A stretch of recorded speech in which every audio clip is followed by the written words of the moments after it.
Dans un univers où les apparences ne sont souvent que des masques fragiles dissimulant des vérités douloureuses, le mariage autrefois si célébré de Clotilde Courreau et d'Emmanuel Philibert de Savoie se révèle aujourd'hui être une tragédie moderne, une histoire d'amour à la fois magnifique et profondément meurtrie. Ce qui semblait être une union de rêve, bâtie sur des promesses de bonheur éternel et une harmonie parfaite, s'est finalement effondré sous le poids d'un passé obscur et de secrets trop longtemps tus. Depuis des années, le public admirait la grâce de Clotilde et l'élégance réservée du prince, deux figures emblématiques qui incarnaient une union idéale, scandée lors d'une cérémonie grandiose à Rome en 2003 devant 1200 invités triés sur le volet. Pourtant, derrière ce décor féerique se cachait une réalité amère et douloureuse, faite de non-dits, de trahisons silencieuses et de compromis imposés par les exigences d'un monde où l'image prime sur l'authenticité. La révélation a été brutale et sans appel. Emmanuel Philibert de Savoie, longtemps considéré comme le prince de Venise au charisme incontestable, a été littéralement abasourdi lorsque Clotilde Courreau a découvert les ténèbres enfouies dans son passé. Un passé marqué par des scandales et des défaillances qui n'avaient jamais trouvé leur place dans le récit officiel de leur amour. C'est dans un moment de tension extrême, face à des révélations qui ont tout chamboulé, qu'il a vu son univers s'effondrer. La vérité, celle qui devait rester cachée derrière des sourires et des photos retouchées, a éclaté en plein jour, jetant une ombre sur ce mariage qu'on croyait invincible. Clotilde, avec une détermination mêlée d'amertume, a exposé devant le monde entier ce que beaucoup redoutèrent d'imaginer. L'homme qu'elle avait aimé n'était pas celui qu'elle avait toujours cru connaître. Les détails sordides de ce passé, révélés au grand jour, ont laissé Emmanuel Philibert sous le choc, incapable de dissimuler sa stupéfaction devant cette avalanche de vérités qu'il n'aurait jamais souhaité entendre. La séparation de ce couple de légende a été officialisée récemment, le samedi 15 mars 2025, lorsqu'Emmanuel Philibert a accepté de parler de la réaction de leur fille, Vittoria et Luisa de Savoie, dans une interview accordée au Corriere della Sera. Ces deux jeunes femmes, âgées respectivement de 21 et 18 ans, se trouvent au cœur du chaos de cette rupture, mais ont, pour la plupart, su faire preuve d'une maturité surprenante. Quand les histoires se terminent, il faut continuer tout en respectant les gens qu'on aime. Je pense que mes filles savent aujourd'hui qu'il est important que leur père soit heureux et qu'il ait trouvé quelqu'un avec qui ils se sentent bien, a déclaré le prince, soulignant ainsi l'importance du bonheur personnel, même au prix d'un divorce qui laisse des cicatrices indélébiles. Pourtant, malgré cette acceptation apparente, le traumatisme reste palpable dans les yeux de Vittoria et Luisa, qui voient dans la fin de ce mariage une perte irréparable d'un univers qu'elles avaient toujours connu et auquel elles s'étaient attachées. Pour Clotilde Courreau, la fin de ce mariage n'est pas simplement une rupture de lien conjugal, mais la fin d'une ère, celle d'un conte de fées qui s'est transformé en un cauchemar insidieux. Elle a longtemps nourri l'espoir que l'amour pourrait triompher des épreuves et surmonter les obstacles imposés par un destin cruel. Mais la révélation de ces sombres vérités sur Emmanuel a fini par anéantir ses illusions. Aujourd'hui, elle se retrouve seule face à l'ampleur de la douleur, avec le souvenir de promesses brisées et d'un bonheur qui s'est évanoui sous le poids d'un passé qu'elle ne peut ignorer. Son regard, jadis si lumineux, est désormais marqué par une profonde tristesse, un éclat de douleur qui transparaît dans chacun de ses silences. Cette souffrance, partagée avec ses filles, constitue un héritage douloureux dont l'ombre continuera de hanter leur quotidien. Ce mariage, qui avait suscité l'admiration et l'envie de tous, se révèle être une vaste supercherie, un mariage bulle où les apparences ont masqué une réalité de mensonges et de désillusions.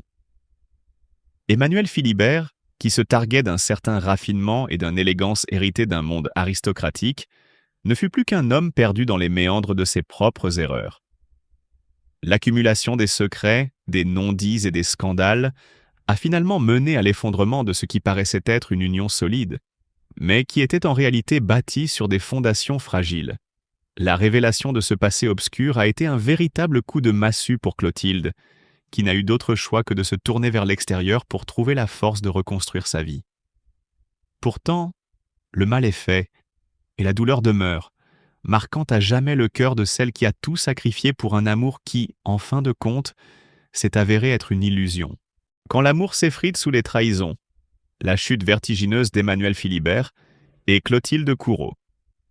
Il fut un temps où leur amour semblait défier les épreuves, où leur mariage était l'incarnation du glamour et de la noblesse intemporelle.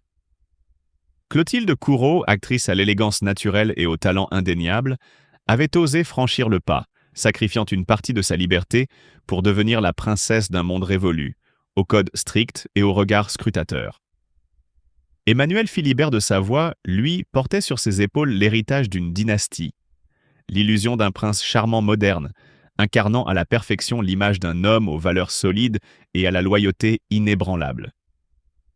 Mais derrière le faste des apparitions officielles, derrière les sourires figés des photographies, une ombre grandissait, celle de la trahison, de l'infidélité et du mensonge.